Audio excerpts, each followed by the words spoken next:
ये जो journey start हुई है स्वामी जी आपकी, जिसमें एक स्पिरिचुअलिटी है, तो ये सब कुछ कैसे आया? मतलब ये पॉइंट कहाँ से आया कि मुझे गुरु बनना है? मैं कभी गुरु नहीं बनूंगा। हम गुरु बन भी नहीं सकते। जिस दिन मैं ये समझूं कि मैं गुरु हूँ, उस दिन मेरा विनाश सुनिश्चित हो जाएगा। जो गुरु बहुत ज्यादा दिख रहे हैं, ये गुरु अच्छे हैं, तो आपको नहीं लगता कि गुरुओं के लिए भी एक कंपटीशन बढ़ गया कि नहीं हमें दिखना है, हम दिखेंगे तो ही लोग हमसे जुड़ेंगे, ऐसा कुछ? मैं न कंपटीशन में था, न हूँ, न रहूँ। जो आप सोशल मीडिया बोलते हो वो गुरु नहीं, गुरु घंटाल है। गुरु जो होगा वो आपको। क्या लोग आध्यात्म के जिस रास्ते पर चल रहे हैं वो बिल्कुल ठीक है? फंडामेंटली अध्यात्म समझ लें। So there is a vast difference. Try to understand इसमें फर्क क्या है। एक है रिलीजियसिटी और एक है स्पिरिचुअलिटी। जो अभी कर्मकांड में लगा हुआ है, घंट बजा रहा है, बहुत अच्छी बात है, उसको करने देना चाहिए। लोग किस पे आकर्षित हो रहे हैं? मंदिरों में, अनुष्ठानों में आकर्षित हो रहे हैं। तो ये फर्क पहले समझ लिया तो आपको समझ में आएगा कि व्हाट्स द डिफरेंस बिटवीन आध्यात्मिकता और धार्मिकता। ये त्रिपुर भैरव शक्ति क्या है, इसकी मायने क्या है? शक्ति काली तंत्र क्या है? मुझे बहुत दुख भी है इस बात का।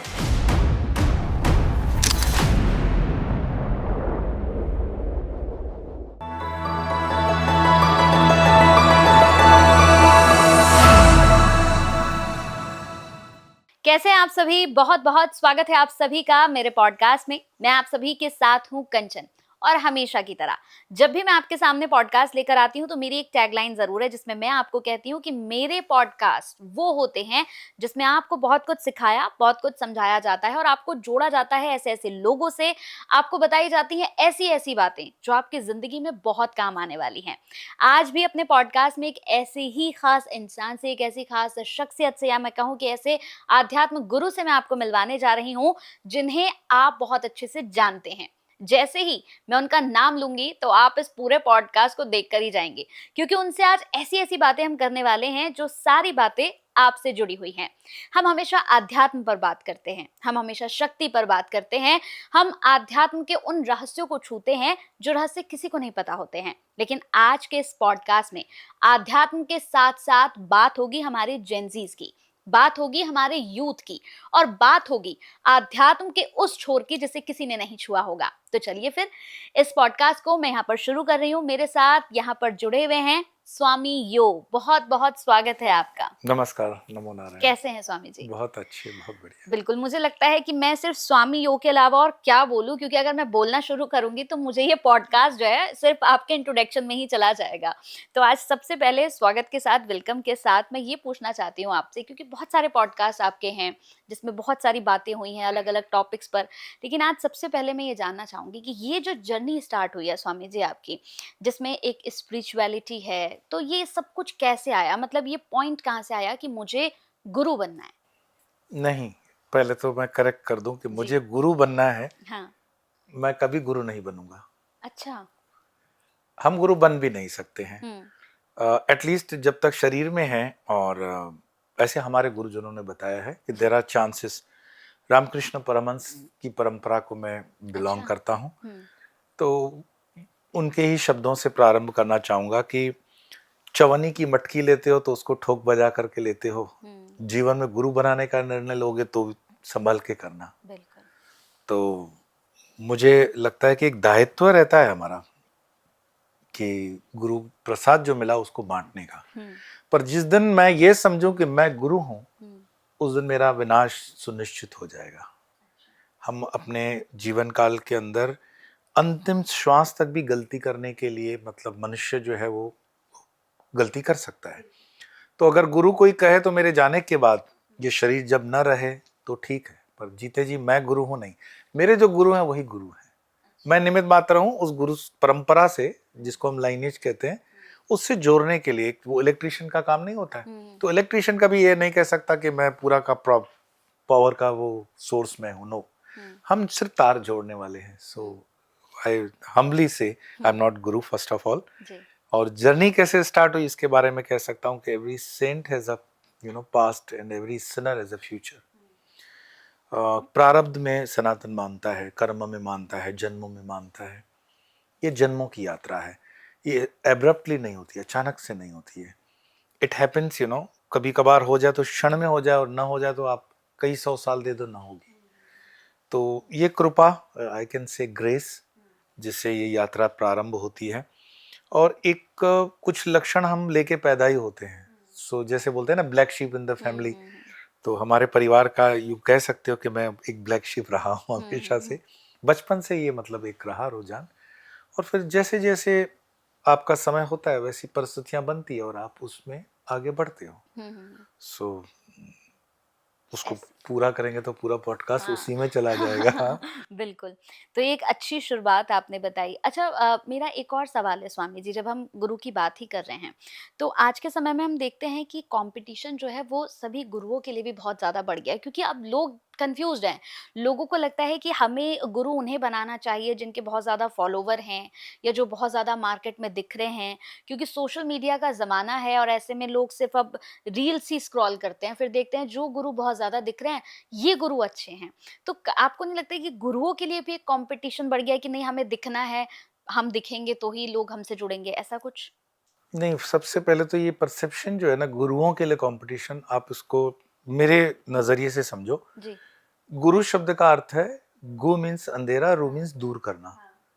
तो अभी भी अगर स्वयं का हमारा ही अंधेरा दूर नहीं हुआ कि मुझे गुरु बनना है, तो ये मेरे लिए अंधेरा है। हाँ। So I am again individually nowhere in competition. आप जो बोले ना गुरुओं के लिए कंपटीशन, मैं ना कंपटीशन में था, ना हूं, ना रहूंगा, क्योंकि मैं इस गेरुआ को पहनने के बाद एक परमहंस सन्यासी के लिए नित्य मुक्त शुद्ध बुद्ध सच्चिदानंद स्वरूप है। हमें जो प्रसाद में मिला गुरुओं की कृपा से, वो प्रसाद बांटने के लिए हम हैं समाज में। जब तक वो आदेश है गुरुजनों का, हम प्रसाद उसको बांटेंगे। पर that doesn't mean I will count my self कि मैं बहुत, जो आप सोशल मीडिया बोलते हो वो गुरु नहीं, गुरु घंटाल हैं। अच्छा। हाँ। है ना? सही बात। गुरु जो होगा वो आपको डिंडोरा पीट पीट के नहीं बोलेगा मैं गुरु हूँ। एग्जैक्टली। जैसे चंदन का जो पेड़ होता है, उसकी खुशबू स्वतः आपके पास आएगी। या सूर्य जब उगेगा, तो सूर्य आकाश के अंदर चिल्ला कर नहीं कहता कि मैं सूर्य हूं, मुझे पहचानो। तो जो भी ज्ञान की चीज है, जो खुशबू की चीज है, जो सुंदरता का प्रतीक है, वो कभी नहीं कहेगा। और जो आध्यात्मिक गुरु होगा वो आपको तो भूल से भी नहीं कहेगा मैं गुरु हूँ। तो द हम्बलनेस दैट वो एक मिठास उसकी आपको आकर्षित करती है और आप उससे जुड़ते हो। अहोभाव से आप उसको गुरु संबोधित करते हो। वो गुरु संबोधन करने के लिए आपको नहीं कहता कि मुझे गुरु संबोधन करो। और मैं मानता हूं कि जिनको भी मेरी मंत्र दीक्षा इत्यादि है, तो मैं उन्हें कभी भी नहीं कहता हूं कि यू कॉल मी गुरु या गुरु जी। जस्ट हम दोनों की लेवल सेम है, थोड़ा सा डिजिट का फर्क है। जैसे हम एक ट्रेन के अंदर हैं, तो आप उस ट्रेन में हो सकता है जनरल कंपार्टमेंट में, अनरिजर्व कंपार्टमेंट में हो, और मैं शायद फर्स्ट एसी में बैठा हूँ, पर सेम इंजन है, सेम ड्राइवर है, सेम पटरियां, सेम स्टेशन, सेम सफर। सिर्फ वो जर्नी थोड़ी सी संघर्ष में है आपकी और मेरी सुख में है। That's only difference. तो वो मुझे कहीं भी उतना अहंकार पोषित करने का अधिकार नहीं देती है कि I am something super hero, nothing like that. इसके साथ ही अगर अध्यात्म की बात करें स्वामी जी, आध्यात्म मैं दो तरीके से आज आपसे जानना चाहूंगी कि सबसे पहले तो आध्यात्म एक्चुअल में क्या है? क्या लोग आध्यात्म के जिस रास्ते पर चल रहे हैं वो बिल्कुल ठीक है? एक मेरा सवाल, और दूसरा सवाल कि क्या आध्यात्म इतना ज़्यादा ईज़ी है, इतना सरल है कि उसे कोई भी पा सकता है? क्योंकि हम देखते हैं कि लोग बड़ी-बड़ी गलतियाँ करते हैं, परेशान करेंगे, बैक बिचिंग करेंगे, किसी के साथ गलत करेंगे, किसी की घर चोरी करेंगे, लेकिन फिर सोचेंगे कि हम मंदिर में जाएँ, और हम मंदिर में जाके, किसी ने कहा है कि 21 दिन तुम पूजा करो, तुम्हारे सारे पाप धुल जाएँगे। 11 दिन तुम दीपक जलाओ, तुम बिल्कुल पापों से मुक्त हो जाओगे। क्या आध्यात्म इतना सरल है? नहीं, मैं किसी स्कीम वाली, ये जो आप 11-21 दिन की स्कीम कहते हो, ये स्कीम अध्यात्म में नहीं होती है। फंडामेंटली अध्यात्म समझ लें, एक है रिलीजियसिटी, जो व्यवहारिक हम कर्मकांड का करते हैं ना, हाँ। तो वो रिलीजन है। So there is a vast difference, try to understand इसमें फर्क क्या है। एक है रिलीजियसिटी और एक है स्पिरिचुअलिटी। अच्छा। धार्मिक होना और आध्यात्मिक होने में अंतर है। अच्छा। हाँ, जो अभी कर्मकांड में लगा हुआ है, घंट बजा रहा है, बहुत अच्छी बात है। हाँ। उसको करने देना चाहिए, पर वो धार्मिक अभी अनुष्ठान में है। हाँ। लोग किस पे आकर्षित हो रहे हैं? मंदिरों में, हाँ। अनुष्ठानों में अनुष्ठान। आकर्षित हो रहे हैं। हाँ। आध्यात्मिकता, जब आपने अपनी तरफ यात्रा शुरू की, अब तक यात्रा बाहर थी, तो धार्मिक अनुष्ठान बाहर की तरफ आपको जाकर फिर अपनी तरफ लाएगा। Ultimately it is circular. परंतु जब आप आध्यात्मिक होते हो, स्पिरिचुअल होते हो, तो वो आपकी अंतर की यात्रा होती है। अब मैं आपको नाम के साथ गिना सकता हूँ कि जिनकी स्पिरिचुअल यात्रा होगी वो सिंप्लिसिटी में आ जाएंगे। उनके वस्त्र से लेकर रहना, खाना पीना, बोलना उठना, उनका हर कृत्य आपको एक लगेगा कि this is something full of divinity. आडंबर नहीं होगा। तो ये फर्क पहले समझ लिया तो आपको समझ में आएगा कि what is the difference between religiosity and spirituality, आध्यात्मिकता और धार्मिकता। फिर ये जो आप जिन गुरुओं की भी बातें कर रहे थे, मैं वेरी हम्बली बोल दूं, विनम्रता के साथ, आप धार्मिक गुरुओं की बात कर रहे हो। आध्यात्मिक गुरु आपको मिलेंगे भी नहीं। आध्यात्मिक गुरु कभी अपना डिंडोरा पीटेगा भी नहीं, ठीक है।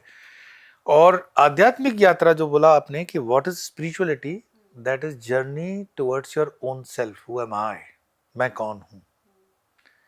धर्म में आपको ये नहीं जानना होता कि मैं कौन हूं। धर्म में यह है कि मैं हूं तो यहां पर मेरा लाइन में वीआईपी नंबर लगा कि नहीं लगा।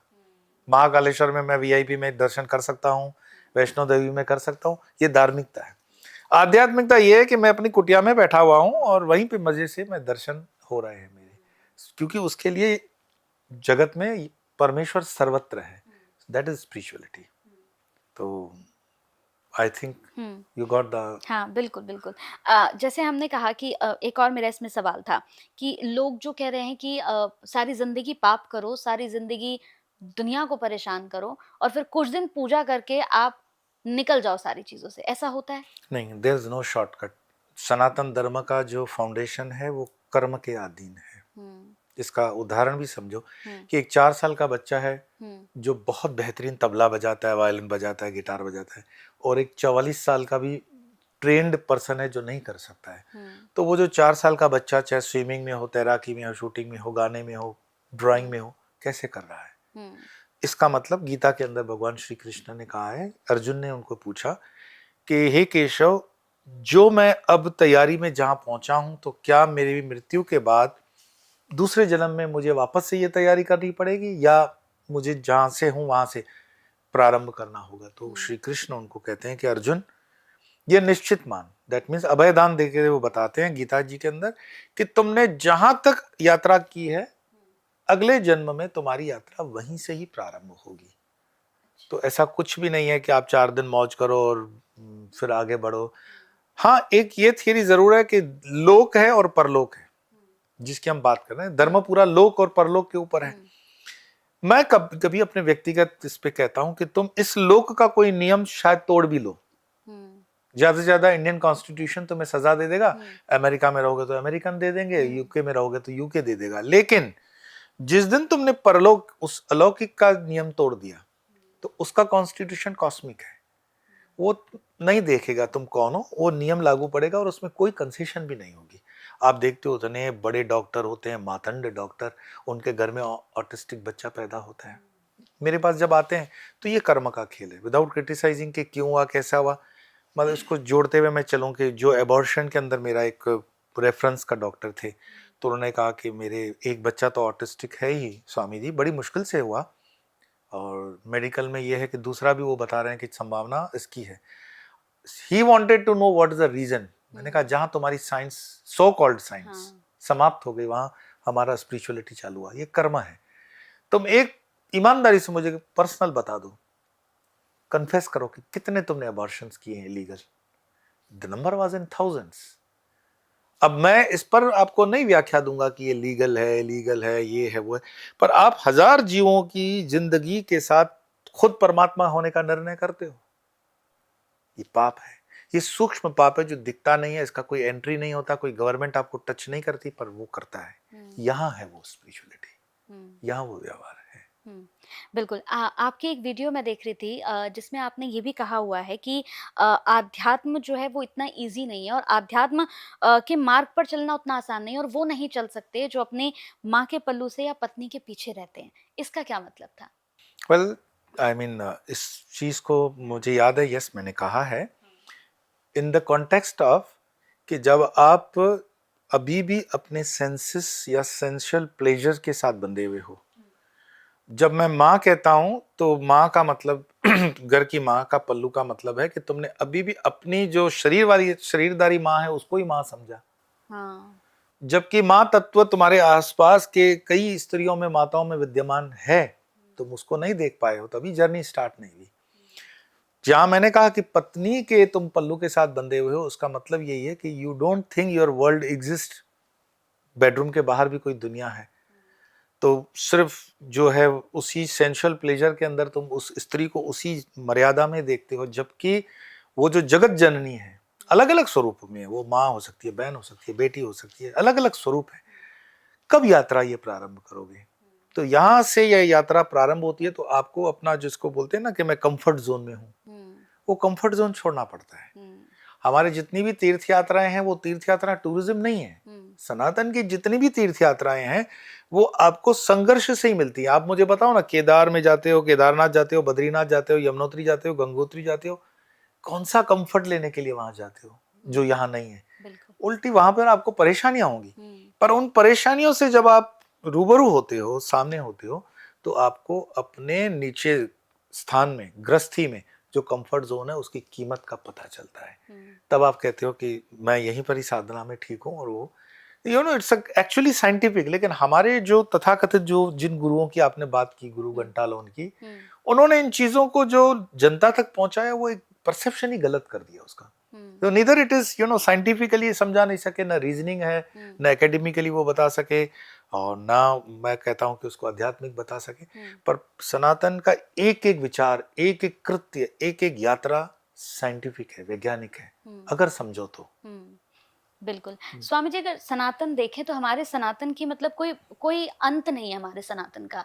लेकिन हमारे सनातन में कुछ ऐसे लोग बैठे हैं जो कहीं ना कहीं हिंदुओं को ही मतलब प्रॉब्लम में डाल देते हैं, बिल्कुल उन्हें परेशानी में डाल देते हैं, बदनाम करने का काम करते हैं। जैसे बहुत सारे लोग हैं जो, इंडस्ट्री की भी बात करूं, कई ऐसे लोग हैं जो ये कहते हैं कि मुझे मेरे धर्म की वजह से इंडस्ट्री में काम नहीं मिल रहा है। आपको भी मालूम होगा, मैंने आपकी भी कई वीडियोस में जिक्र देखा कि मुझे मेरे धर्म की वजह से काम नहीं मिल रहा। अभी हम अगर बात करें, अभी मुक्तेश्वरानंद जी की वजह से कितनी परेशानी हुई, और लगातार उनको लेकर भी विवाद बढ़ता चला गया। तो आपको नहीं लगता है कि कहीं ना कहीं सनातन में ही कुछ ऐसे लोग बैठे हुए हैं जो सनातन को ही परेशान कर देते हैं, मतलब हिंदुओं को ही परेशान करने का कार्य करते हैं? पहले तो सनातन जो है वो एक सीमा में बंधा हुआ मतलब धर्म नहीं है। सब इस दुनिया में जितने दूसरे भी मजहब हैं, जितने भी दर्शन हैं, वो सनातन में ही है। कैसे? मैं हमेशा प्रमाण की ही बात करता हूं। हम सूर्य की उपासना करते हैं, चंद्रमा की उपासना करते हैं, हम नदियों की उपासना करते हैं, पहाड़ों की उपासना करते हैं, ये सनातन है। ऐसा कौन सा रिलीजन है जो चंद्रमा को नहीं मानता? तुम ऐसे नहीं खाते हो, घुमा के खाते हो, तुम अपने ध्वजों में लगा लेते हो, है ना? तो चंद्रमा की वो भी उपासना करते हैं, सूर्य की वो भी उपासना करते हैं। तो सनातनी तो सब हैं, लेकिन उसको स्वीकार करने का जो जज्बा, जो अपना सत्यता होनी चाहिए, वो कम ज्यादा मीटर में हो सकती है। अब आते हैं कि सनातन का मुख्य गढ़ जो है वो भारत देश है, ये भारत भूमि है। मैंने कई संतों के श्रीमुख से सुना है कि जब भी आपकी आध्यात्मिकता अपने पीक पर पहुंचेगी, आप दुनिया में कहीं पे भी रहोगे तो आपको हिंदुस्तान ही आना पड़ेगा, इस भारत भूमि पे आना पड़ेगा, ये भारत उपमहाद्वीप पे आना पड़ेगा। और जब मैं भारत उपमहाद्वीप कहूं तो उसमें आज का पाकिस्तान और बांग्लादेश भी आ गया, ये हमारा भारत ही है। काल की मानो खेल के कारण थोड़े बहुत इधर उधर विधर्मी हो गए, बट अदरवाइज ये पूरा भारत सनातन भूमि है। और इस सनातन भूमि में जैसे आपने कहा कि हमने हमेशा, क्योंकि धर्म हमारा हिंदू धर्म व्यक्ति आधारित नहीं रहा है।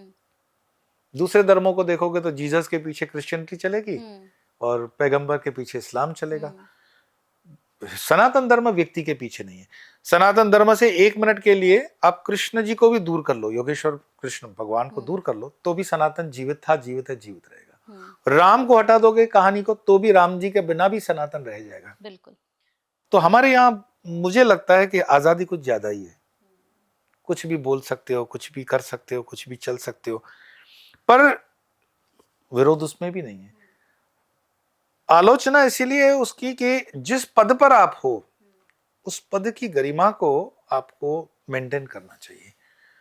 तो ये बहुत छीछड़ी भाषा है, बहुत तुच्छ भाषा है कि मैं चैलेंज करता हूं 40 दिन में ये साबित करो, वो साबित करो। किसको क्या साबित करना? ये यात्रा गेरुआ के अंदर है, अपने आप को जान लो, अपने आप को साबित करके निकल लो, ना कि हम दूसरों को चैलेंजेस करते फिरेंगे तुम साबित करो। हाँ, राष्ट्र के प्रति हमारा धर्म है, कर्तव्य है, समाज के प्रति हमारा धर्म है, कर्तव्य है, और प्रत्येक प्राणी के प्रति हमारा धर्म है, कर्तव्य है। पर ये जो एरोगेंस है ना, शंकराचार्य पद की जो गर्मी, तो मुझे लगता है वर्तमान की जो परिस्थितियां हैं ये युवाओं को धर्म से विमुख कर देंगी। इस तरह का आचरण और इस तरह के शब्दों का प्रयोग और इस तरह की वाणी एक शंकराचार्य पद पर बैठे हुए व्यक्ति को शोभा नहीं देती है। वो कितने भी सही हो सकते हैं। देखिए, उनके गुरु भाई सदानंद जी का मैं बहुत सम्मान करता हूँ, पूज्य वंदनीय हमारे लिए।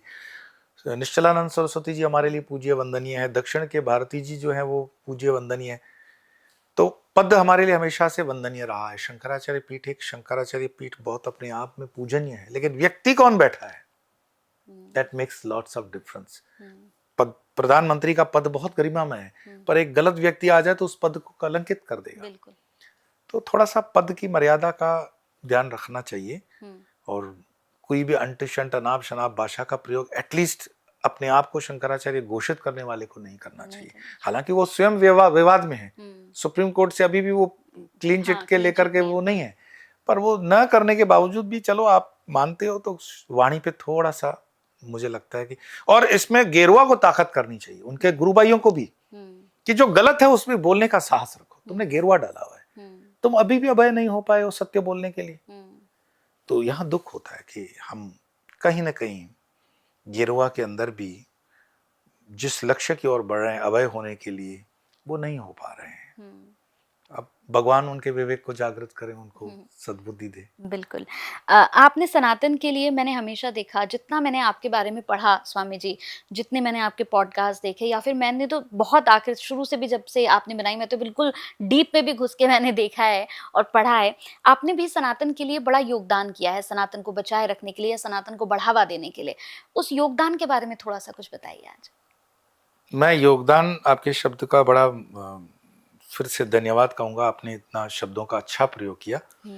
हम सब धर्म के सिपाही हैं, और अपनी मातृभूमि भारत माता के लिए अपनी अपनी तरफ से यथाशक्ति, वो चींटी है तो चींटी जितना योगदान, गिलहरी है तो गिलहरी जितना योगदान, शेर है तो शेर जितना योगदान, पर हम सब अपनी मातृभूमि के लिए कर रहे हैं।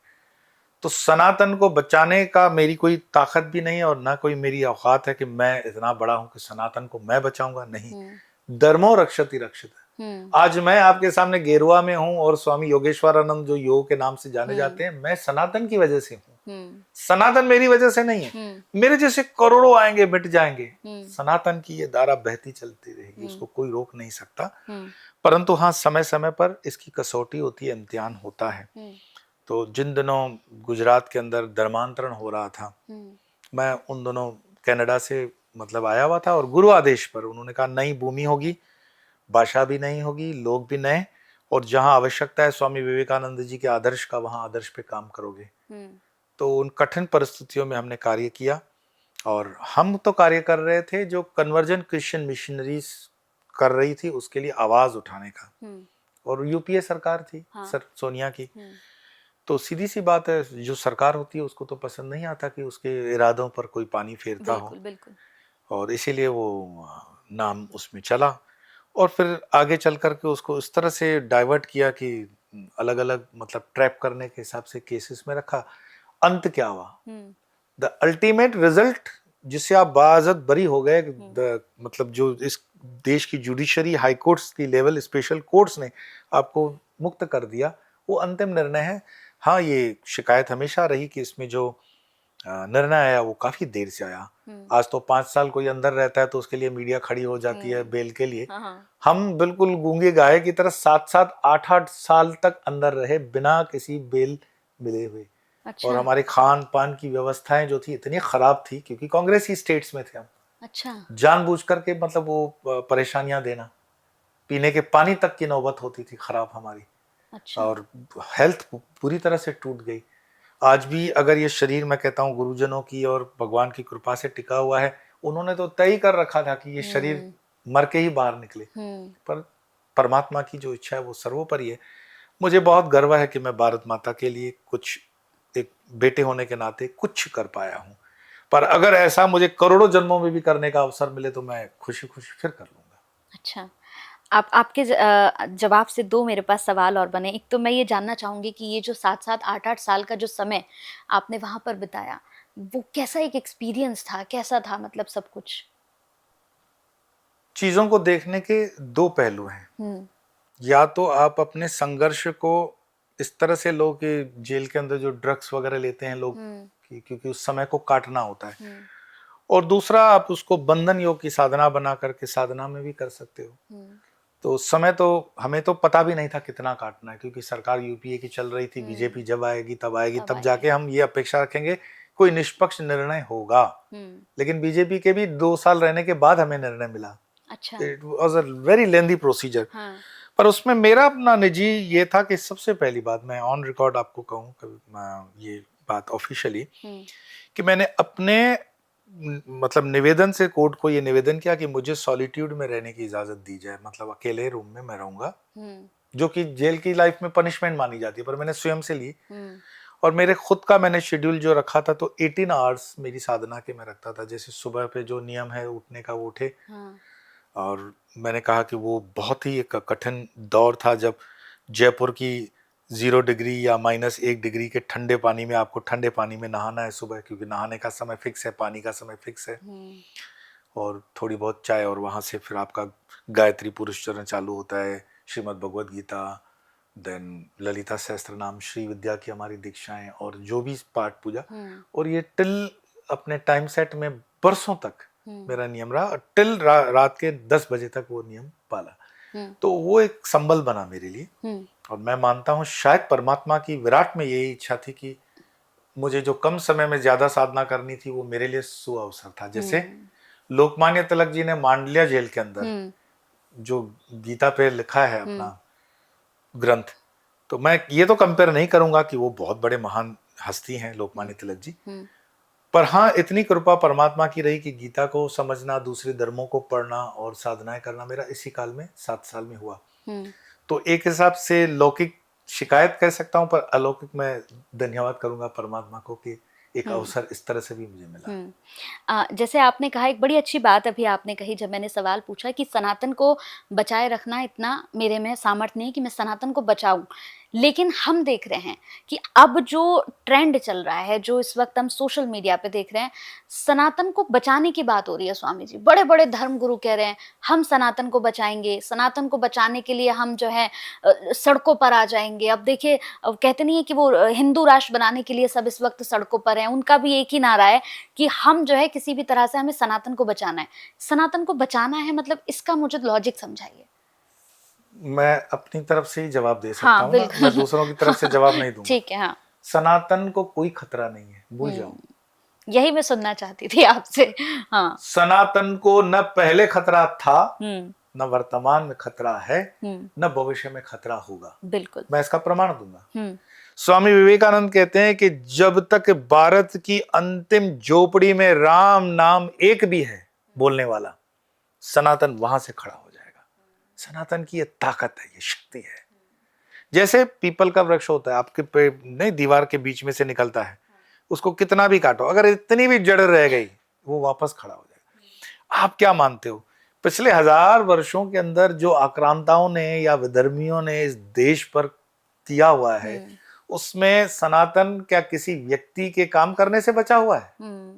सनातन की जड़ें इतनी गहरी हैं, इतनी गहरी हैं कि अगर मान लो भगवान न करे ये अगर सपने में भी सच हो जाए कि सनातन मिट जाएगा, तो ये पृथ्वी भी मिट जाएगी, क्योंकि सनातन से ही पूरा विश्व खड़ा है, डायरेक्टली और इनडायरेक्टली है सनातन। तो सनातन को खतरा नहीं है, सनातन में कुछ करेक्शंस की जरूरत है, दैट्स इट। करेक्शन भी मैं शब्द बहुत गरीब यूज कर रहा हूँ, सामाजिक जो करेक्शंस है वो जरूरी है।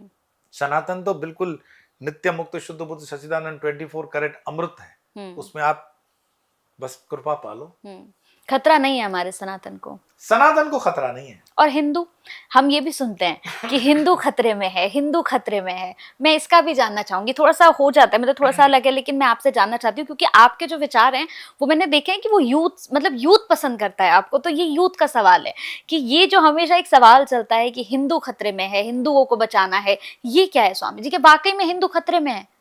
तो हिंदू को सुरक्षित करने का भाव देते हैं। सबसे पहले अपने नजदीक के पुलिस स्टेशन पर जाइए और उस पुलिस के नीचे जो स्लोगन लिखा है वो देखना उर्दू में है कि संस्कृत में है। आपकी LIC कंपनी का जो स्लोगन है वो संस्कृत में है कि अरबी में है। नेवी, आर्मी, दुनिया मतलब जितने भी प्रकल्प हमारे भारत के हैं, हाँ। वो उनके सारे के सारे स्लोगन संस्कृत में है कि अरबी में है? सब संस्कृत में है। कौन आपसे आपका हिंदुत्व छीन रहा है? कोई नहीं छीन रहा, कोई माई का लाल पैदा नहीं हुआ। भाई यहाँ का जो मुसलमान भी है ना वो सनातनी है। 2-5% गंद है, मैं मानता हूँ, यस ये सही है, आपके देखने वाले कमेंट भी करेंगे। हाँ। लेकिन वो 2-5% है। बिल्कुल बिल्कुल। अब ये वजन आता है 95% अच्छे सनातनी मुसलमानों पर कि वो 5% के प्रेशर में ना आए। वो जो उनको मस्जिदों से या दूसरी तरह से दम दाती या जो भी शब्द का प्रयोग करके डराते धमकाते हैं धर्म के नाम पर, तो वो अगर थोड़ी सी हिम्मत कर लें तो भारत विश्व के अंदर एकमात्र राष्ट्र ऐसा है जिसका इस्लाम पूरे दुनिया से अलग है। आप अरेबिया में आपने कभी सुना है पैगंबर मोहम्मद की कब्र है, दरगाह है? नहीं। लेकिन भारत में आपको दरगाहें मिलेगी। कौन सा इस्लाम है? तो भारत का इस्लाम सनातन का इस्लाम है। और मैं मतलब ये एक अलग लाइन पे हम चले जाएंगे। हाँ। विश्व में जब इस्लाम को पूरा खतरा होगा, विश्व से जब इस्लाम समाप्त भी हो जाएगा, तो इस्लाम को फिर रोशनी भारत ही दिखाएगा। बिल्कुल। यहीं से ही भारतीय मुसलमान जो होगा निकलेगा सनातनी। तो ये भारत की ताकत है, ये भारत की सनातन की ताकत है। बिल्कुल। तो यहाँ का इस्लाम भी सनातनी है, ऐसा हमें मानना चाहिए। और कहाँ नहीं है मुझे बताओ ना। आप बताओ यूपी के जगह में रहने वाला जो मुस्लिम है वो गंगा जी का जल डायरेक्टली इनडायरेक्टली नल में पीता है कि जमजम पीता है? नहीं, गंगा जी का जल पीता है। बिल्कुल। जो खेतों का अनाज खाता है, गेहूं हो चावल हो, हमारे किसान तो गोबर का उसमें खाद डालते हैं, गोमूत्र डालते हैं, वो खाता है कि नहीं खाता है? बिल्कुल खाता है। तो कहाँ उसको आप अपने से अलग कर रहे हो? बात परसेप्शन की है। ये तो क्या होता है जिद में है ना, छोटे बच्चे ना जिद में कहते हैं कि मैंने नहीं खाया, मैंने नहीं किया। ठीक है, जिद कर रहे हैं, उसके साथ कोई दूसरे जिद कर रहे हैं। बट मैच्योरिटी इसमें है कि हम उनको अपने साथ टेबल पर बिठाकर सत्यता से परिचित करवाएं कि हम हैं, और जब हम आपस में हम हैं तभी हम सरवाइव कर पाएंगे, और यही देश का भविष्य भी है। क्योंकि मैंने ये सवाल इसीलिए आपसे पूछा क्योंकि जब भी मैं ये सुनती हूँ ना स्वामी जी कि हिंदू खतरे में, हिंदू खतरे में है, तो मेरे बहुत से ऐसे मुस्लिम दोस्त भी हैं जो ये मुझसे कहते हैं कि हम भारत में खुद को सबसे ज्यादा सेफ फील करते हैं। बहुत से मेरे दोस्त हैं जो कहते हैं कि समझ नहीं आता कि एक परसेप्शन क्यों बन गया है कि हिंदू खतरे में है, हिंदू को बचाने की जरूरत है और मुसलमान से बचाने की जरूरत है, जबकि कई मुस्लिम्स मेरे से कहते हैं कि हम तो सबसे ज्यादा सेफ ही भारत में है, हम इससे ज्यादा कहीं सेफ हो ही नहीं सकते, हम पाकिस्तान में भी इतना सेफ नहीं खुद को फील करेंगे जितना हम भारत में करेंगे। लेकिन मुझे लगता है कि जैसे हम बात कर रहे थे अभी गुरु घंटालों की, तो कई ऐसे लोग हैं जिन्होंने एक परसेप्शन लोगों के दिमाग में फिट कर दिया है। ये पॉलिटिकल गिमिक है एक्चुअली। हाँ। अब पॉलिटिक्स में आपको जीतना है तो किसी के मन में आप जब तक असुरक्षितता का भाव नहीं पैदा करोगे तब तक वो आपके पास आएगा क्यों? बिल्कुल बिल्कुल बिल्कुल। तो this is a kind of political game. But मैं भी जितना मेरा विश्व भ्रमण का अनुभव रहा है, हिंदुस्तान का मुस्लिम दुनिया भर से बेहतरीन एक जिसको कहते हैं ना one of the most protected, और हिंदू कभी भी हिंसक नहीं हो सकता, कभी भी नहीं हो सकता। तो मुझे लगता है ये बेहतरीन एक देश से ज्यादा ये तो देवों की भूमि है, और जिस पर हमें गर्व भी होना चाहिए और उसका होश भी होना चाहिए। बिल्कुल बिल्कुल स्वामी जी। अच्छा स्वामी जी, जब हम बात कर ही रहे हैं तो हिंदू और मुस्लिम में आपको क्या लगता है कि अपने धर्म को लेकर ज्यादा पक्का कौन है? इसका मैं एक सवाल इसमें आपसे पूछती हूँ। जैसे हम मस्जिद में चले जाते हैं स्वामी जी, तो हम देखते हैं कि मस्जिद में आप बिना सर पे दुपट्टा, हालांकि महिलाओं की तो एंट्री नहीं है, लेकिन जहां तक है वहां भी हम देखते हैं कि सर पे आपके दुपट्टा रहता है।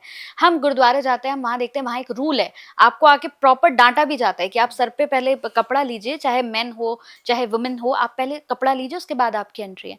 वहीं हम मंदिर में चले जाएं स्वामी जी, आज हम देखते हैं मिडी में भी है, वहां पे लड़कियां जो जा रही हैं मंदिर में, शॉर्ट्स में भी जा रही हैं, अलग अतरंग कपड़ों में जाके वीडियोस बनानी वहां पर शुरू कर देते हैं। तो आपको नहीं लगता कि कहीं ना कहीं लोगों के अंदर अज्ञानता जो है वो अभी भी भरी हुई है, खुद को ही नहीं कर पा रहे हैं ठीक? यहाँ पर मैं कहूंगा, बड़ी विनम्रता से कहूंगा कि घर को ठीक रखने का काम किसका है, घर के बड़ों का या घर के छोटों का? तो आप कहोगे घर के बड़ों का।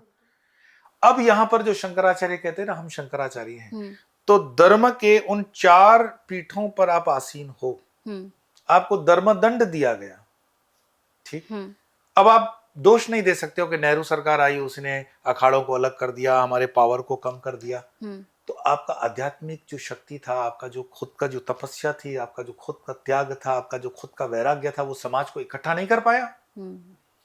अगर एक उठाई गए नेता ने आपको, आपकी शक्ति को कम किया है, तो आपकी त्याग, तपस्या, वैराग्य और ये सब शास्त्र कहाँ गया? तो ये जो आपने समस्याएं बताई, ये समस्याएं चुटकी बजाते दूर हो सकती है अगर हमारे धर्म का एक केंद्रीयकरण जो सत्ता है ना, जैसे शंकराचार्य पीठों को मैं बांटता हूँ कि 4 जो शंकराचार्य, क्योंकि हम भी तो उसी परंपरा के हैं, शंकराचार्य परंपरा के। तो शंकराचार्य जी, आदि शंकराचार्य जी ने 4 दिशाओं के मठ स्थापित किए। उसका मात्र कारण यही था कि चारों दिशाओं में आपकी धर्म की जो है रक्षा हो, सुरक्षा हो, और उसका समाज के अंदर बराबरी से नियंत्रण हो। बिल्कुल। तो आज आदेश कौन देगा, समाज को कौन बोलेगा? वो तो आपस में ही लड़ मरेंगे, क्योंकि वो या तो पैसे पे गए हैं, या तो एफडीज पे गए हैं, या तो पोजीशंस पर गए हैं, या पॉलिटिक्स में गए हैं, या तो फिर आप वीआईपी कल्चर के शादियों में व्यस्त हैं। धर्म को आपने दिया ही नहीं है ध्यान, धर्म को आपने समय ही नहीं दिया है। और धर्म को तो छोड़ो, अगर खुद की साधना पे भी ध्यान दिया होता तो इतनी हल्की स्टेटमेंट नहीं करते आप। तो मुझे लगता है आप जो बात बता रहे हो ये बहुत हृदय मतलब को पीड़ा देने वाली है कि यस, हिंदू यूथ को मैं उनको दोष इसलिए नहीं दूंगा, आपने उनको बताया ही नहीं है भाई। आप उनको एक बार बताओ तो सही कि धर्म क्या है, क्या करना है, क्या न करना है। जिस घर की माँ अपने बच्चों को ये शिक्षा न दे सके कि क्या पहनना, क्या कब पहनना, कहाँ पे नहीं पहनना, बिल्कुल तो उस माँ पे दोष जाएगा, बच्चों पे बाद में जाएगा। मैं अपने युवाओं के विरुद्ध नहीं कहूंगा कि वो कुछ गलत कर रहे हैं, पर हाँ, कम से कम इतना आपके माध्यम से कहूंगा कि घर के अगर बुजुर्ग ठीक नहीं है तो कम से कम आप ही सुधर जाओ, तो धर्म कहीं जागृत हो जाएगा। बिल्कुल बिल्कुल। एक और चीज मैंने आपसे देखी कि बड़ी जुड़ी हुई है, त्रिपुर भैरव शक्ति। इसके बारे में आप बहुत बात करते हैं। ये त्रिपुर भैरव शक्ति क्या है, इसकी मायने क्या है? शक्ति इस राष्ट्र के, सिर्फ राष्ट्र के लिए नहीं है, विश्व के लिए भी। इसका मतलब समझने के हिसाब से समझिए कि जैसे आप अभी सब ये कैमरास, ये लाइट्स देख रहे हो, तो उसके ऊपर विद्युत शक्ति है। बिल्कुल। ये करोड़ों की भी कैमरा हो, ये काम नहीं करेगी अगर इसमें वो शक्ति, विद्युत शक्ति ना आ जाए।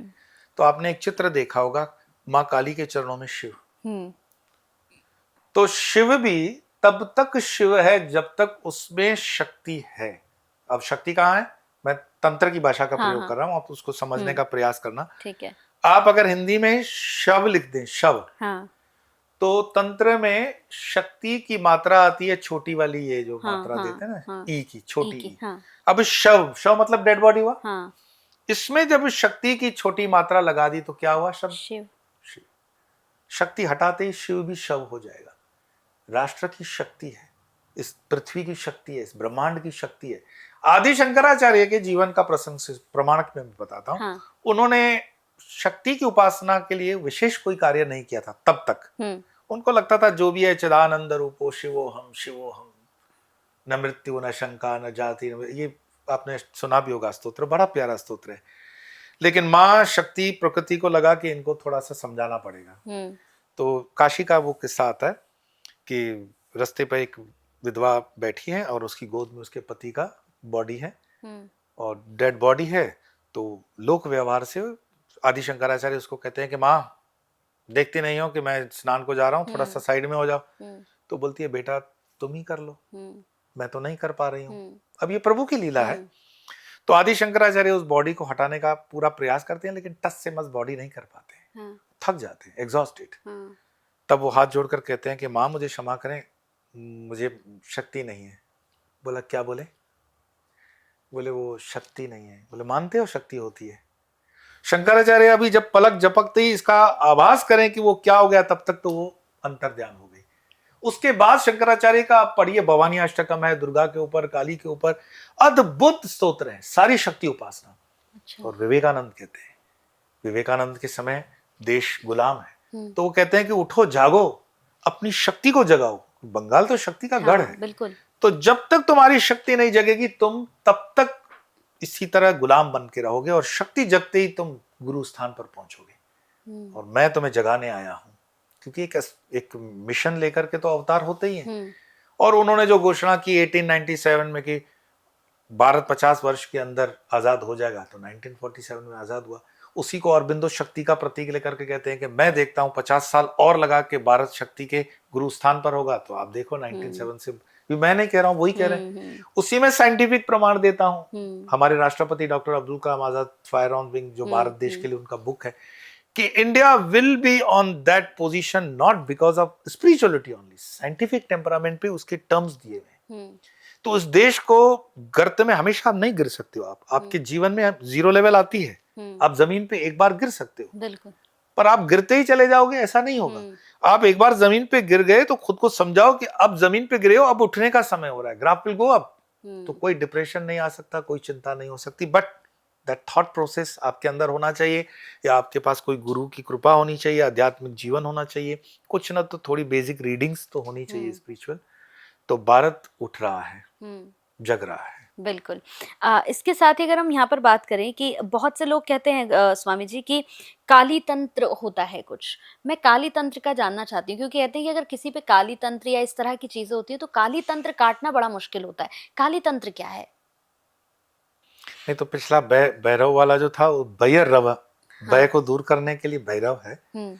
और शक्ति में जब भी आप प्रवेश करोगे तो आप डायरेक्ट नहीं जा सकते हो। जैसे प्राइम मिनिस्टर की कोठरी होती है ना, एसपीजी वगैरह होता है, तो शक्ति के अंदर प्रवेश करने के लिए आपके पास भैरव प्राधान्य देव है।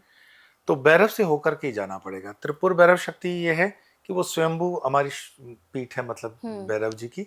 और एक लक्ष्य को लेकर के जो गुरुजनों ने हमें कार्य दिया हुआ है, उसमें शक्ति की उपासना समझो, या शक्ति का जागरण के लिए भैरव का जागरण जरूरी था, जिसका 3 वर्ष पहले हमने स्थापना की। आप जो और उसको जोड़ करके कहते हो ना काली तंत्र, ये वो तंत्र है। मुझे बहुत मतलब दुख भी है इस बात का कि सोशल मीडिया ने बहुत फायदा भी किया अध्यात्म में, लेकिन इससे नुकसान ये हो गया कि कई इसमें गुरु घंटालों ने अपना दुकान बहुत लगा दिया।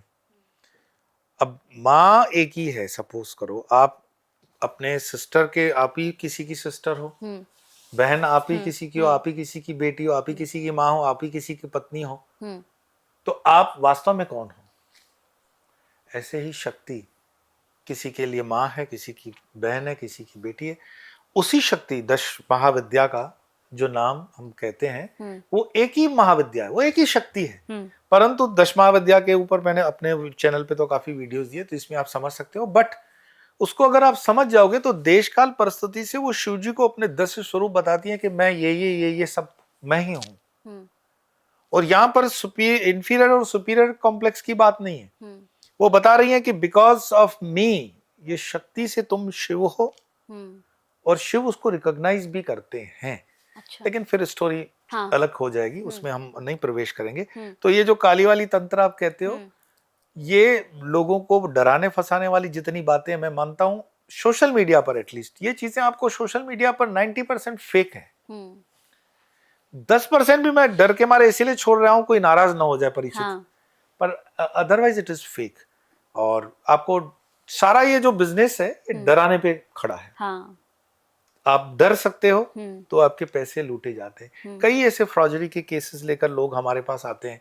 हम तो कोशिश करते हैं कि जो भी जागरण हो इस सोशल मीडिया के माध्यम से वो करें, कि डरो मत, अपने कर्म से आगे बढ़ो। परमात्मा आपके दुश्मन नहीं है ना। तो आप स्वयं से स्वयं का उद्धार कर सकते हो। You don't need basically any help, आप खुद का खुद कर सकते हो, पर वो रूल्स रेगुलेशन फॉलो करो। तो मुझे लगता है कि ऑल इज वेल। अच्छा स्वामी जी, जब हम बात कर ही रहे हैं तो हम एक और चीज़ देखते हैं, बहुत ज़्यादा जो इस वक्त ट्रेंड में बनी हुई है। हम देखते हैं लोगों के अंदर देवी आ जाती हैं, देवताएं आ जाते हैं। कोई कूदना शुरू कर देता है, कोई कहता है मेरे अंदर देवी आती हैं। कुछ लोगों की गद्दियाँ लगती हैं, वहाँ पर लोग पहुँचते हैं, दूर दूर से पहुँचते हैं कि हमारे काम बन जाते हैं। आप इन चीज़ों को मानते हैं कि ऐसा कुछ होता है किसी के अंदर, मतलब ईश्वर किसी के अंदर आ सकते हैं स्वामी जी? आप बंगाल की भूमि को जानते हो, और उसमें प्रामाणिकता के साथ काली के उपासक रामकृष्ण परमहंस का नाम आपने सुना है? बिल्कुल सुना है। कभी सुना है रामकृष्ण परमहंस के अंदर काली आई थी? नहीं। तो तारा की उपासना के लिए बामाखेपा का नाम सुना है? बिल्कुल सुना है। कभी सुना है बामाखेपा के अंदर तारा आएगी? नहीं। मैं एक एक नाम लेता जाऊंगा, हाँ, आप बोलोगे नहीं नहीं हाँ, नहीं। हाँ, तो फिर ये कौन सी देवियां हैं जो उनके अंदर आ रही हैं? वही वही मेरा यही एक सवाल है कि कौन ये है फिर वो। मैं बता रहा हूँ। हाँ। हालांकि ये भी थोड़ा सा इस ओपन फोरम में कहना एक अनसाइंटिफिक ही है, परंतु हमें मानना पड़ता है कि अगर प्लस एनर्जी है तो माइनस एनर्जी है, अगर पॉजिटिव है तो नेगेटिव है, बिल्कुल। अगर लाइट है तो डार्क है। तो जो प्रेत योनियां हैं वो अपने भोगों को प्राप्त करने के लिए मनुष्यों का उपयोग करती हैं। मैंने अपने जीवन में एक नहीं अनेकों उदाहरण ऐसे देखे हुए हैं कि ऐसे दुर्गा की तरह खड़ी हो जाए स्त्री, काली की तरह खड़ी हो जाए, जीभ बाहर आ जाए, है ना। और हमारे पास तो क्या है कि मंत्र है, गुरु मंत्र है, गुरु की कृपा है, ऐसे कोई जादू टोना नहीं, मंत्र की शक्ति बताता हूं। तो देखते ही वो बोल देती है दूर हट जाओ, तुम चले जाओ, तुमसे नहीं होगा। और जैसे ही अपने यज्ञ वगैरह की विभूति का, ऐसे बहुत, मैं पब्लिकली कभी भी इस चीज को नहीं बोलता हूँ, बट ऑफ द रिकॉर्ड या ऑन द रिकॉर्ड आप जिसको समझे, तो हमें ये बताया है कि क्या प्रयोग कैसे होगा, और किया तो वो प्रेत उसी क्षण छोड़ता है उसको, शरीर को। अच्छा। पर ये देश काल परिस्थिति और उस पर बहुत होता है कि कौन सी मतलब कैटेगरीज में आता है। मैं मानता हूं, अगर मुझसे पूछोगे तो मैं 100% कहूंगा कि ये एक प्रेत योनियां है। हाँ, ये है कि देवी की जो सखियां हैं या योगिनियां हैं, इनकी शक्ति होती है, पर वो सीमित शक्ति होती है। वो सात्विक होती है, वो किसी का नुकसान नहीं करेगी, और आपके ऐसे झूम जाम के ऐसे वो सुट्टे वुट्टे नहीं मारेगी, और बोतलें ऐसे नहीं पिएगी। ये देवी हमारी ऐसी सनातन में शोभा नहीं देती। ये चीजें इस तरह से नहीं होती हैं। पर चूंकि प्रेत को भोग चाहिए, और इसमें भी मैं कहूं जो इस्लामीकरण के प्रेत पाले जाते हैं। अच्छा। हाँ, ये बहुत बड़ा मार्केट है, बहुत बड़ा मार्केट। अच्छा। आप मेरे पास आते हैं लोग, कहते हैं ना कि हिंदू मंदिरों से हमें फायदा नहीं होता, इस्लाम की दरगाहों से फायदा पड़ता है। उसका रीजन ये है कि वो प्रेत पालने का धंधा वहां पर, क्योंकि वो गाड़ते हैं, हम जला देते हैं। तो जिस चीज को आप गाड़ते हो वो सूक्ष्म शरीर में कई सालों तक आप सुरक्षित रखते हो उसको। अगेन वो चैप्टर और वो हमारा डिस्कशन अलग हो जाएगा, है ना। बट ये चीजें हैं जरूर, पर इसका जो रियल सेंस में अगर आप गहरे में उतरोगे तो आपको पता पड़ जाएगा, it is nothing to do with अध्यात्म। आपकी ये जो उसमें क्या हो जाता है कि फिर तो गेहूं के साथ वो पिस जाता है, गुड़ भी, है ना, गुण भी पिस गया। तो जो सत्यता है, वो सत्यता के आड़ में असत्य वाले खूब फल फूल रहे हैं। अब ये यूज करने वाले आपके देखने वालों के विवेक के ऊपर, उनकी जानकारी के ऊपर, उनके अध्यात्म के ऊपर आधारित है। थोड़ा सा अपने में आध्यात्मिकता प्रारंभ करो, सब समझ में आ जाएगा। बिल्कुल। और बड़ी हैरानगी होती है स्वामी जी, क्योंकि मैंने खुद देखा है कि हमारे धर्म के कुछ लोग हैं जो मंदिरों में नहीं जाते हैं, जो मैंने देखा है, मतलब कह रही हूँ मैं फिर भी, जो मुल्ला मौलवियों के पास जाते हैं और जो उन लोगों के पास जाके कहते हैं कि यहाँ हमारे काम बनते हैं। तो बड़ी हैरानगी होती है कि यहाँ कैसे काम बन जाते हैं। आप जिस धर्म के हो, आपको ईश्वर पर भरोसा नहीं है, और आप उन लोगों के पास पहुंच रहे हो और कह रहे हो कि यहाँ से हमारे काम हो जाते हैं, हम तो यहाँ इसीलिए आते हैं। मैं 1 मिनट के लिए अगर ऐसा भी मानूं कि परस्पर एक दूसरे के लिए सम्मान रखें, पर फिर भी जिस धर्म में हमारा जन्म हो, जैसे श्रीमद् भगवद गीता में भगवान कृष्ण कहते हैं ना कि अपने स्वभाव को तुम त्याग नहीं सकते हो अर्जुन। जैसे अग्नि है, तो अग्नि, धर्म शब्द को समझना, धर्म रिलीजियोसिटी नहीं है, धर्म धारयति धर्म। जैसे अग्नि का धर्म दहन करना है, तो जल का धर्म है हमें शीतलता प्रदान करना। अब दोनों का धर्म आप समझ गए। अग्नि अपना धर्म बदल रही है, अग्नि कह रही है कि मुझे शीतलता प्रदान करनी चाहिए, और जल कह रहा है मुझे अग्नि का धर्म चाहिए। तो कृष्ण यहाँ कहते हैं कि तुम स्वधर्म निधनम श्रेय पर धर्मो भयावह। अग्नि को अग्नि जैसा ही रह करके ही अग्नि की तरह बस जी सकता है, न कि जलवत हो जाओगे। तो स्वधर्म निधनम श्रेय। अब स्वधर्म का मतलब हिंदू या उसके सब कास्ट में नहीं आएगा। हमारा स्वयं का जो स्वधर्म है वो हमें पता होना चाहिए। धर्म की व्याख्या बहुत बड़ी व्यापक है। हम जो धर्म अभी देख रहे हैं वो पॉलिटिकल धर्म का शब्द का अर्थघटन दिया जाता है। धर्म इतना छोटा, इतना गरीब और इतना संकीर्ण नहीं है, और सनातन धर्म तो बिल्कुल भी नहीं है। हाँ, ये दुख की बात है कि जो लोग वहां पहुंचते हैं, मैं उस पर अभी क्या कहूं कि कुछ लोगों को गंद खाने की आदत हो तो उसको गंद खाने के लिए आप रोक नहीं सकते हो, बिल्कुल, है ना। तो उस पर कोई टिप्पणी नहीं कर सकता। अब थोड़ा सा टॉपिक से अलग मेरे एक दो सवाल है आपसे, जो खास तौर से हमारे जो आज का यूथ है, या फिर हमारे जो यूथ की हमारी बहनें हैं, हमारे फ्रेंड्स हैं, वो चाहते हैं कि उस पर आप आंसर करें। थोड़ा सा बदलें अगर टॉपिक है तो स्वामी जी, आजकल लोग जो हैं वो अपने दुख से दुखी नहीं है। आजकल लोग जो हैं वो दूसरों के सुख से दुखी हैं कि वो खुश है तो क्यों है, उसके पास ये चीज क्यों है, मेरे पास क्यों नहीं है। बल्कि उसके पास पर्याप्त चीज है लेकिन फिर भी दूसरा खुश क्यों है, इससे लोगों को बड़ी तकलीफ है। तो ऐसे लोगों की जिंदगी कैसे चल सकती है? हम जिस वर्तमान की एज में जी रहे हैं वो दो पैरामीटर्स में है, कंपैरिजन एंड कंपटीशन। कंपैरिजन मतलब यही कि मेरी साड़ी उसके साड़ी से सफेद कैसे, हाँ। फिर डिटर्जेंट की एडवर्टाइजमेंट है ना, हाँ। और उस डिटर्जेंट से आपके कपड़े खराब होने की गारंटी होती है, सफेद नहीं होंगे। हाँ। लेकिन कंपैरिजन एंड दूसरा कंपटीशन, कि पड़ोसी ने मारुति ली है तो उसकी अगर 800 है तो अपने को 1000 में जाना चाहिए। कंपैरिजन एंड कंपटीशन हम बच्चों को स्कूल्स में भी देते हैं। आप सुनते हो अपने आसपास की जो माँ बहनें हैं वो बताती है मेरा बेटा बड़ा ब्रिलियंट है, क्लास में नंबर 1 आया। हमने धारणा ही गलत बना रखी है कि नंबर 1 जो है ना वो कामयाबी का सिक्का है, जबकि दुनिया के जितने भी प्रतिष्ठित साइंटिस्ट हैं वो कभी नंबर 1 नहीं रहे। ठीक है, तो ये जो बच्चे में हम दौड़ने की लगाते हैं ना, घोड़े को दौड़ने की ट्रेनिंग दे रहे हैं कि हमेशा नंबर 1। आप कभी एनालिसिस करना, मेरे तो कई IITian और कई ऐसे छात्र हैं, कोटा के अंदर जो सुसाइड होते हैं वो किस लिए होते हैं? माँ बाप की अपेक्षाएं बच्चों की जीवन लीला समाप्त कर रही है, वो मार रही है। आपका बच्चा संगीतकार के अंदर, संगीत के अंदर निपुण है, वो संगीतकार बनना चाहता था, आप उसको खींच खींच के IIT का इंजीनियर बनाना चाहते हो। तो उसका जो अंदर का जो संघर्ष है ना, कंपैरिजन कंपटीशन जो इसका करना है वो गलत फील्ड में है, वो स्ट्रेस से मर रहा है। वाई नॉट नेचुरल जो उसको चाहिए उसको वो आबोहवा देकर उसमें सुप्रीम, उसमें श्रेष्ठ बनाना चाहिए। इसमें क्या बुरा है अगर कोई आपका यूथ कह रहा है कि मुझे स्पिरिचुअलिटी पसंद है, मैं 4-5 साल शादी नहीं करके इसको जानना चाहूंगा। अरे क्या तुम बूढ़े हो जाओगे, शादी कौन करेगा, ये कोई उम्र है गीता पढ़ने की? हिंदू ही सबसे नालायक इस देश के लोग हैं जो अपने बच्चों को गीता पढ़ेगा तो बोल देते हैं कि बूढ़ा पढ़ता है। मुझे बताओ बुढ़ापे में तुम गीता क्या पढ़ोगे? बुढ़ापे में खाक तुम गीता समझोगे भी नहीं, और समझ भी गए तो कर नहीं पाओगे, क्योंकि वहां तो इंद्रियों का संयम है। अब जब खाए पिए सब करके आ गए तो अब क्या संयम करोगे? क्या संयम करोगे? तो धर्म युवानों के लिए है, यौवन के लिए है। यहाँ पर मुझे लगता है कि हमें अपना जो कंसेप्ट है उसको समझना पड़ेगा, और कुछ एजुकेशन पॉलिसी वगैरह में भी जो चीजें हैं उसमें करेक्शन चाहिए। बहुत काम करना बाकी है, पर एटलीस्ट हम अपने घर से जो कर सकते हैं, कुछ नहीं, मिनिमम हनुमान चालीसा से स्टार्ट कर लो। गीता जी के 2-2 श्लोक भी अगर रोज में पढ़ लोगे तो कुछ कंसेप्चुअल क्लैरिटी आपकी बनेगी। वो कोई पड़ोसी आपकी कंसेप्चुअल क्लैरिटी ठीक नहीं करेगा, कोई ये यूट्यूब बाबा या फेसबुक बाबा आपका ठीक नहीं करेगा। देयर इज अ मेथोडोलॉजी जो है, उसकी मेथड जो उसको प्रोसेस करो। आप हिंदू बन के पैदा हुए हो तो हिंदू धर्म पर चलना ये आपका कर्तव्य है, सोशल मीडिया का नहीं है। बिल्कुल। तो उसको मेरे ख्याल से खुद ही it starts revolution by starting it yourself, अपने से ही स्टार्ट करना। बिल्कुल, लेकिन बहुत बड़ी दुविधा है स्वामी जी, आप बड़ा सही कहा आपने कि ये एक बहुत बड़ी दुविधा है कि जब हमारे घर का बच्चा थोड़ा सा अगर स्पिरिचुअलिटी में जुड़ता है तो वही माँ बाप होते हैं जो उसे बार बार कहते हैं कि तू पागल हो जाएगा, नहीं इतना नहीं करना है। उसको लगता है कि कहीं बच्चा घर से बाहर ना चला जाए।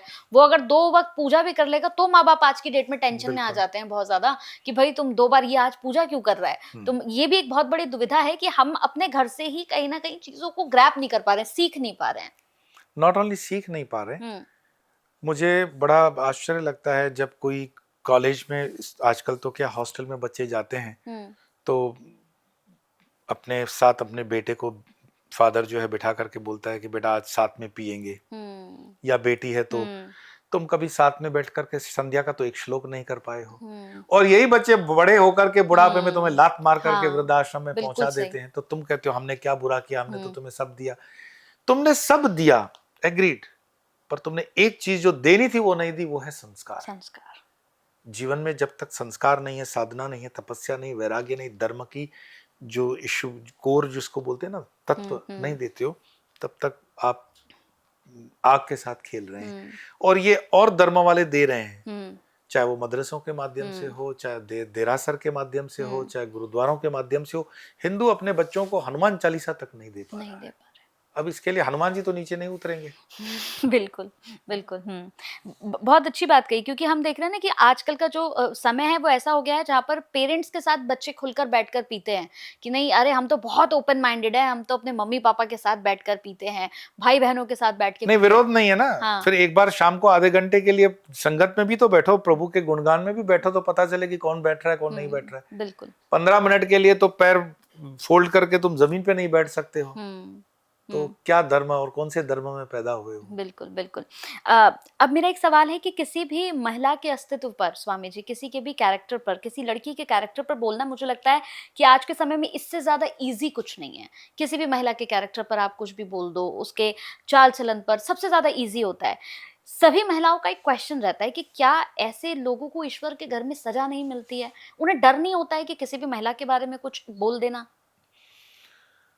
जिन बच्चों की परवरिश बड़ी हल्की होती है, चीप, हुँ, और जिस घर के अंदर भेदभाव से परवरिश की जाती है कि ये बेटा है ये बेटी है, हुँ, उस घर के बच्चे इस तरह के नालायक पैदा होते हैं, हुँ, है ना। हुँ, मैं तो आजकल तो मतलब मैं कहता हूं कि सिर्फ पेट्रोल नहीं जल रहा है, हुँ, पानी जल रहा है। हुँ, जिस देश के अंदर नारी का सम्मान ना होगा, शक्ति का सम्मान ना होगा, ये हुँ, मैं नहीं, 100 साल पहले विवेकानंद जी बोल गए हुँ, कि भारत के पिछड़ेपन का कारण क्या है हुँ, और पाश्चात्य का विज्ञान के अंदर तरक्की करने का कारण क्या है। हुँ, तो बहुत नीट एंड क्लीन, मतलब टू द पॉइंट विवेकानंद कहते हैं हुँ, कि पाश्चात्य में नारी को जो सम्मान है, भारत वो सम्मान देना भूल रहा है। हुँ, हमारे इसमें भी कभी गार्गी मैत्री ये हुआ करती थी, हुँ, लेकिन वर्तमान में मुझे बताओ, पार्लियामेंट के अंदर मुझे लगता है कि 50% वुमेन नहीं दिख रही है क्या आपको देश में?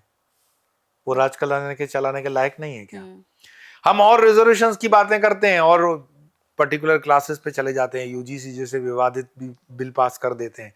महिला के लिए क्यों नहीं बिल पास किया हुँ, कि महिला को 50% हर फील्ड में, हर क्षेत्र में हुँ, रिजर्वेशन दो? हुँ, और मेरे तो स्टेटमेंट से कई लोग अनकंफर्टेबल हो जाते हैं कि 2000 2500 साल हो गए आदि शंकराचार्य जी को, 2500 साल में कोई स्त्री आप ढूंढ नहीं पाए जो शंकराचार्य बन पाए। तो सोचो उस देश का धर्म क्या है। तुम धर्म की बातें करते हो कि धर्म जो मनुष्य को मनुष्य बनाए, हुँ, तो मतलब 2500 साल से स्त्री तो बन ही नहीं पाएगी कभी शंकराचार्य।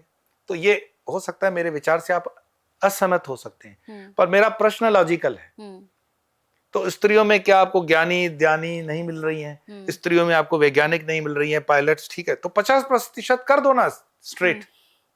हुँ, जब तक इस देश के अंदर महिलाओं को उचित सम्मान नहीं मिलेगा, नारी को, शक्ति को सम्मान नहीं मिलेगा, हुँ, तब तक ये देश इसी संघर्ष से गुजरता रहेगा। हुँ, लेकिन मैं देख रहा हूं समय आ रहा है, हुँ, शक्ति की उपासना और शक्ति के जागरण के लिए हम जितने भी मुट्ठीभर हैं हुँ, पर लगे हुए हैं, मुझे उम्मीद है कि भारत माता बहुत जल्दी ये सम्मान अपने बेटियों को, अपने बच्चियों को हम देख पाएंगे अपने जीवन काल में। बिल्कुल देख पाएँगे। एक आखिरी सवाल और है मेरा। 2025 में हमने बहुत से हादसे देखे स्वामी जी। जो शुरुआत हुई थी वो महाकुंभ की भगदड़ से हुई, फिर हमने प्लेन क्रैश देखा और 25 ने हमें बहुत कुछ दिखाया था। ये 2026 शुरू हुआ और 26 में भी हमने देखा कि अभी तक 2 प्लेन क्रैश हो चुके हैं, जिसमें हमारे महाराष्ट्र की डिप्टी सीएम आज हमारे बीच में नहीं हैं। तो अभी और भारत को क्या कुछ देखना बाकी है?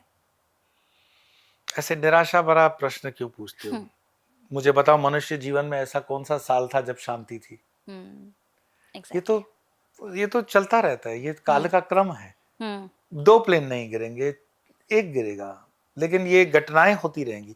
मैं देखो, ये होता है एक सेंसिटिविटी क्रिएट करना कि हाँ, इस साल तो बहुत भयंकर तूफान उठेंगे, समुद्रों में लहरें उठेंगी, सुनामी उठ रही है, हुँ, मंगल की ये दशाएं हैं, शनि की वो दशाएं। ये सब सत्य होने के बावजूद भी मैं बोल रहा हूं, हुँ, मनुष्य अपने किए हुए कर्म से इसको बदल सकता है। हुँ, अपने कर्मों के अधीन अगर आपके ऊपर राहु की महादशा हो, शनि की महादशा हो, क्रूर से क्रूर महादशा हो, आप अपने पुरुषार्थ से उसको बदल सकते हो। हुँ, और जिनके लिए क्या होता है, व्यष्टि और समष्टि होता है। व्यष्टि मीन्स व्यक्तिगत, हुँ, और समष्टि मीन्स इन टोटलिटी। हुँ, पिछले साल अहमदाबाद में प्लेन क्रैश हुआ था। हुँ, मुझे बताओ, एक साथ इतने लोगों के कर्म खराब थे क्या कि एक साथ इतने लोग मर गए? हुँ, तो आपके सहज प्रश्न आना चाहिए, then what is the truth?